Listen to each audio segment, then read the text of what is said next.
All right, we're just about ready to get started. I want to go over the tools that we're going to need. Obviously, number one is our chainsaw. We have our chainsaw tool in case the chain gets loose. We can tighten it up. I'll put this in my pocket. We have a chainsaw file in case we hit a rock or something and our chain gets dull. We could put a quick edge on it. We have the grease. This is very important. A lot of the chainsaws have a sprocket on the nose. In here is a sprocket, and before I use my saw every time, this is grease. I just put some grease in the front and I do it until it comes out. Just make sure it's in there good. So we've greased up the front of our sprocket. We have our helmet with our hearing protection and our shield. We of course we have our gas and oil mix. We have our bar oil. Bar oil comes in a summer weight and a winter weight. In the summer it's a thicker viscosity, in the winter it's a thinner viscosity. And we have our gloves. I have two types of gloves here to show you the difference between a glove with a cuff that goes around your wrist and an open pair of gloves.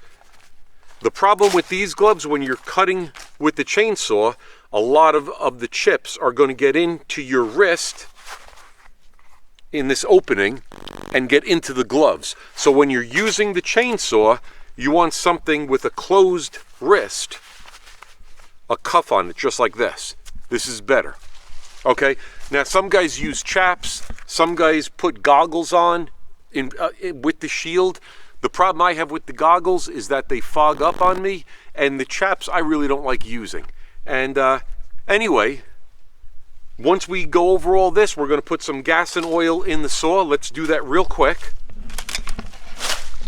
The gas goes on the back side over here where the handle is. There's a little emblem, looks like a gas pump. I'll give this a little shake.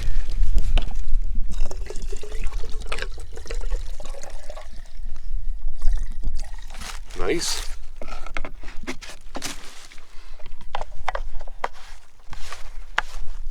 And our bar oil, I like to clean this little rim off over here so I don't get a lot of junk in there.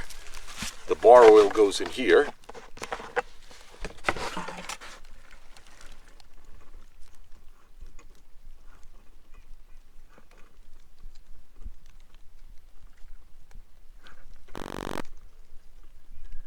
Nice. Okay, now we're ready to start cutting. Oh, we're not ready to start cutting.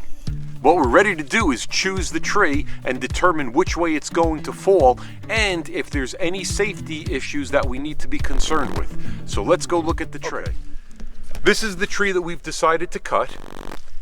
If you can see it, you can see a big section with the bark off of it. This tree may not be 100% dead right now, but it is going to die very soon.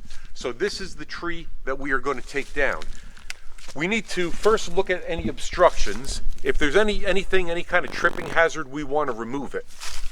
And once those are removed, we got to determine which way this tree is going to fall. So if you stand under the tree and look up, you can see it's leaning to our right. And you can also see all of the limbs are on the right-hand side. So this tree is going to fall this way. One of the other concerns is we need to see, is there any dead trees around this that when this falls, is this tree going to snap anything back at us and possibly hit us and hurt us? So it looks like there's all live branches around here. The other issue that we have is when this tree is falling, is it going to tangle up in another tree and prevent it from coming to the ground? So if you notice, if you look over here by these sassafras trees, this tree with that big limb is favoring going into the sassafras tree. I don't want it to fall into those trees. I want it to come straight down this way in this opening.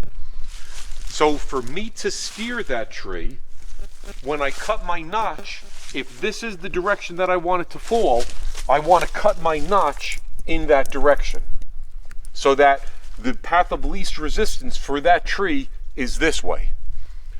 And if I cut my notch this way, then my back cut is going to be this way, and hopefully that tree is going to fall right down here, and it's going to be very easy to work on.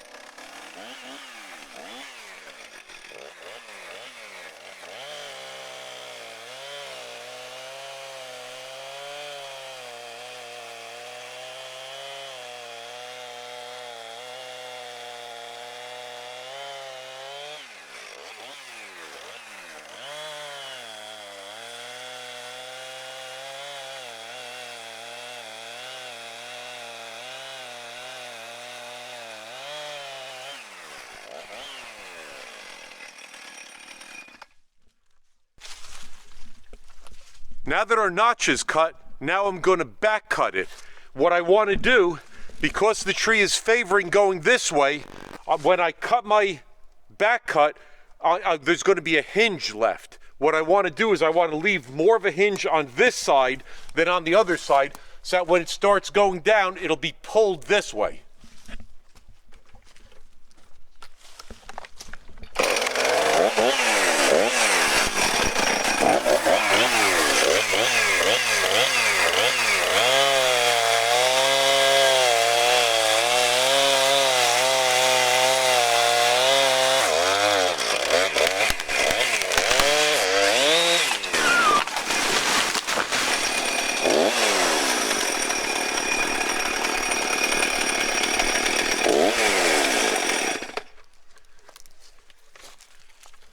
Now what we're going to do is we're going to chunk it up into firewood length pieces, and I'm going to clean the top up.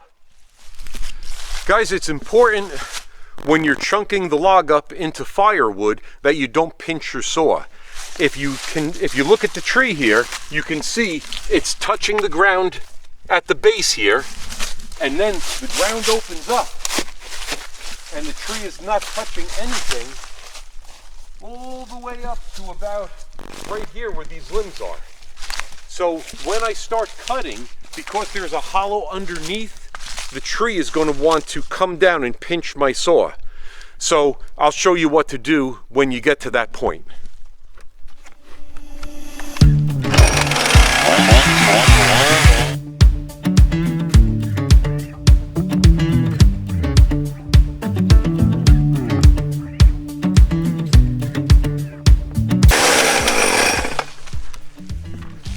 Now, what I did, because the log was beginning to pinch, if you notice, I cut down until the log started to compress, and then I cut it from the bottom. Now what I'm going to do, I didn't cut any of these pieces clear through. Now I'm going to roll this log a little bit, and I'm going to finish my cuts on the other side. This way here, I don't get my saw, my chain, into the dirt.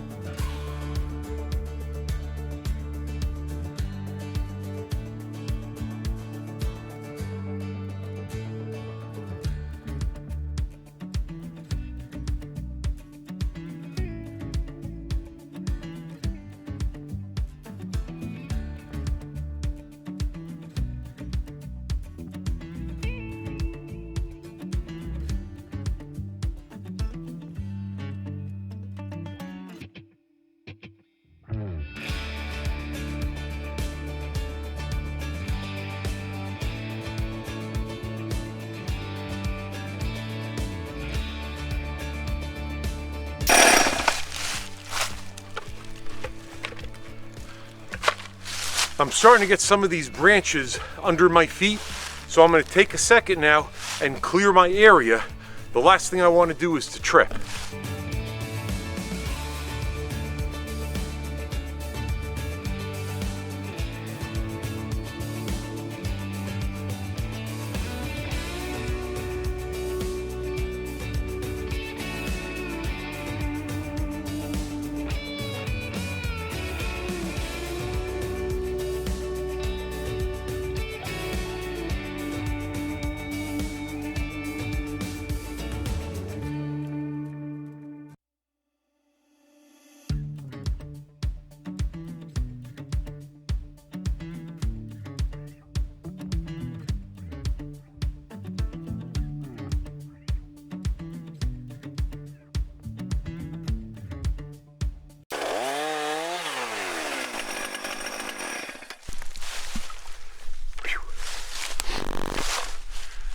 All right, guys, that's the way I chunk up a log.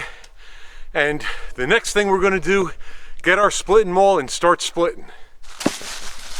All right, guys, let me give you a tip about splitting firewood. You can see this piece of wood has got 2 limbs that come down, okay? When I split this, I want to get this right in the dead center and it should split. I like having the limbs up. That's the way it seems to work best for me. The other thing is, there is a crack. If you look very closely, can you zoom in right there? Just past my finger, you're going to see a crack. It's a natural crack in the wood. That's what I want to aim for when I'm splitting my firewood. Every one of these pieces should have that. And that's my target. You can see it right here, a little one. Sometimes you don't see it. Here I see the start of one right there, a little tiny thing. Even though it's like a hair, that's what I'm looking for. That's going to split the easiest. So let's stand these up and we'll get splitting.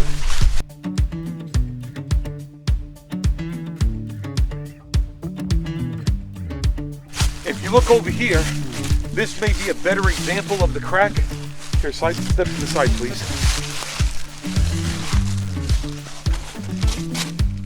Right past my finger. That's what we're looking for.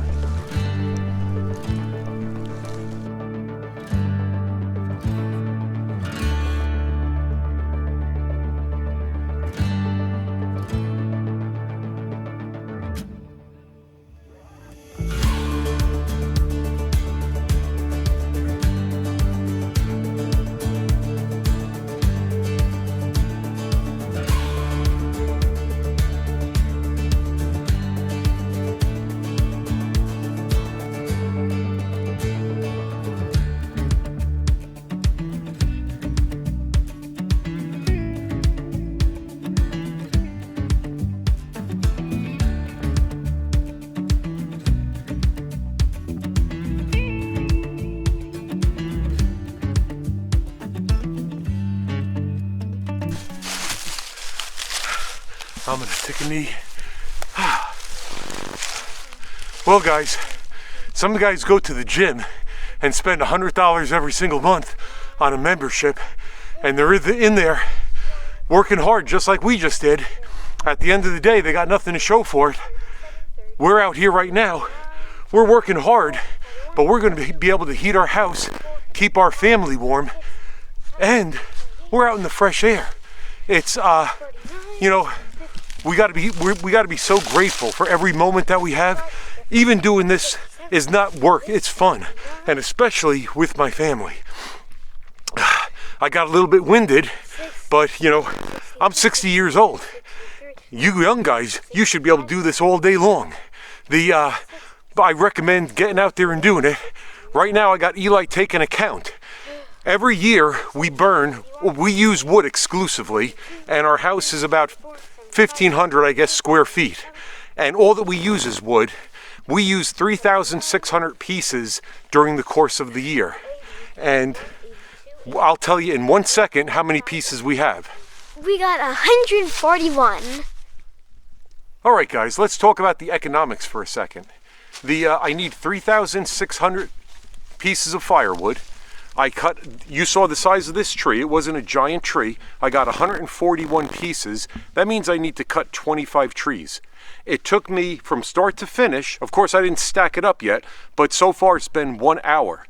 And so that basically equates to 25 hours worth of work, and I can go ahead and I can heat my house all winter long. And guys, you know, if you have the energy and if you want to do it, it's a great workout. It's actually great for the wildlife because you're opening up ground for new growth to come in, and it's great exercise. It's great for your heart, it's great for your muscles, and it's great for your peace of mind knowing that you did it.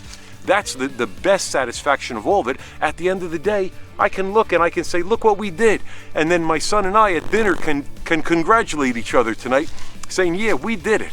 And our house is warm because of it. Guys, thanks a lot, and talk to you soon.